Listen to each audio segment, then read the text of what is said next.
In the darkest corridors of Cold War paranoia, an operation was born that would push the boundaries of science, ethics, and human rights.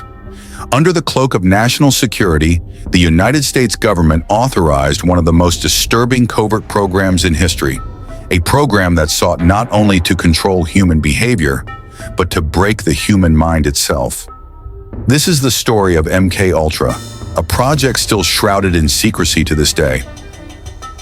It was the early 1950s, a time when the world was locked in the ideological and military struggle of the Cold War. The threat of communism was omnipresent, with the Soviet Union's nuclear arsenal and the specter of communist infiltration looming large. American officials became desperate for any edge in the global power struggle. In this atmosphere of pervasive fear and suspicion, the CIA began exploring radical methods of psychological warfare. Could the human mind itself be controlled? Could drugs, hypnosis, and extreme sensory manipulation be harnessed to turn ordinary citizens into unwitting spies, assassins, or controlled operatives? Under the leadership of CIA Director Allen Dulles, the agency launched a covert program, MK-Ultra, designed to answer these unsettling questions. The goal was chilling: develop a chemical weapon to subdue and control the human mind, giving the United States a decisive advantage against its Cold War adversaries. What started as an inquiry into potential military applications quickly escalated into a sprawling, unethical experiment that would involve thousands of unsuspecting subjects.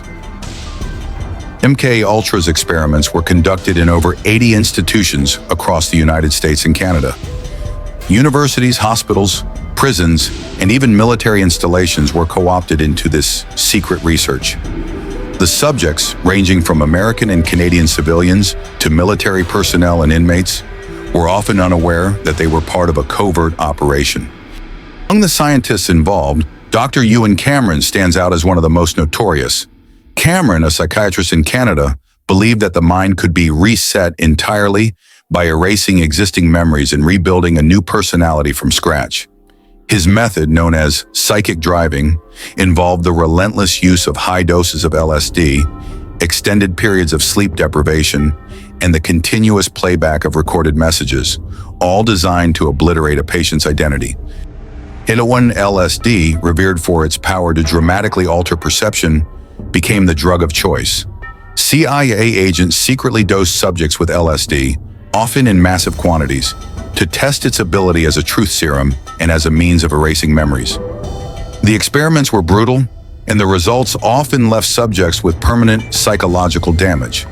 There was no room for ethical debate. The only priority was gaining a strategic advantage. The victims of MK-Ultra bore the brunt of these secret experiments. Ordinary civilians, patients in psychiatric wards, and even military personnel were unwittingly subjected to mind-altering procedures. They were lured in under false pretenses, told they were part of legitimate treatment programs or scientific studies, only to have their minds manipulated without consent. Consider the heartbreaking case of Patricia Taylor, who sought help for what she believed was mild depression. Instead, she became a victim of relentless experimentation. Repeated dosing with LSD, sensory deprivation, and hypnotic repetition erased her memories, leaving her unable to recognize her own family. Others, like former soldier Alan Horn, described the terror of being injected with unknown substances and subjected to invasive interrogations. "It was like nothing I'd ever experienced," he recalls. "The drug didn't just alter my mind, it nearly shattered it." Such personal accounts reveal the deep, lasting scars left by these clandestine experiments. The CIA's reach wasn't confined to laboratories. In the 1950s and 1960s, agents covertly dosed entire bars, hotels, and even neighborhoods with LSD, leaving a trail of broken lives and fractured families in their wake. One of MK-Ultra's most tragic episodes is the mysterious death of Frank Olson. Olson, a government biochemist involved in the CIA's secret biological weapons research, was unknowingly dosed with LSD during a CIA retreat in November 1953. 9 days later, Olson was found dead, allegedly having thrown himself from a New York hotel window. Olson's family, however, never accepted the official story of suicide. His son, Eric Olson, spent decades demanding a thorough investigation. In 1994, new forensic evidence emerged, suggesting that Olson's death might not have been self-inflicted at all. Could he have been pushed out of that window, silenced for the dangerous secrets he might have uncovered? Olson's death remains one of the most chilling symbols of MKUltra's dark legacy, a stark reminder of the lengths to which the CIA would go to protect its hidden operations. For decades, MKUltra was hidden in the shadows of government secrecy. But by the mid-1970s, whistleblowers and investigative journalists began to peel back the layers of deception. The landmark Church Committee hearings, led by Senator Frank Church, exposed the true extent of the CIA's secret experiments. The hearings revealed that the CIA had conducted widespread, illegal human experimentation using LSD, electroshock therapy, sensory deprivation, and more on unsuspecting American and Canadian citizens. The public was shocked to learn that thousands had been used as test subjects without their consent. Yet much of the damning evidence had been deliberately destroyed in 1973 as the CIA scrambled to cover its tracks. Though the Church Committee's revelations sparked national outrage and led to some reforms, they left behind a trail of unanswered questions and deep-seated mistrust toward government agencies. Though MKUltra officially ended in the 1970s, its legacy endures.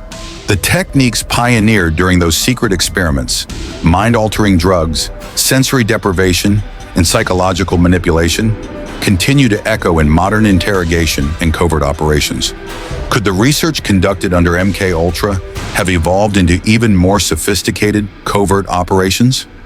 Some experts argue that the methods developed during this dark period laid the groundwork for later tactics seen in modern interrogation techniques, such as those employed at Guantanamo Bay. The question remains, are we witnessing a new era of psychological manipulation, one that builds on the disturbing foundations of MKUltra? As we search for answers, we are confronted with a haunting truth.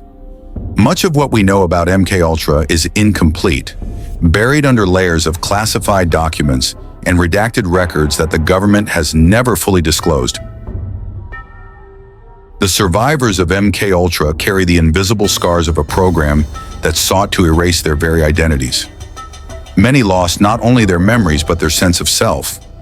The psychological toll of these experiments is immeasurable, with survivors often struggling to rebuild lives shattered by the trauma inflicted upon them. I remember nothing of those days. I was just 19 and seeking help for depression. Instead of healing, I was broken. My memories erased, my identity stolen. I live with the constant pain of not knowing who I truly am. Dr. Emily Reeve, a clinical psychologist, has dedicated her career to understanding the lasting effects of such abuse. MKUltra wasn't merely about controlling behavior, it was about obliterating the individual. The experiments introduced a perpetual state of disorientation and fear, leaving irreversible voids in the minds of those affected.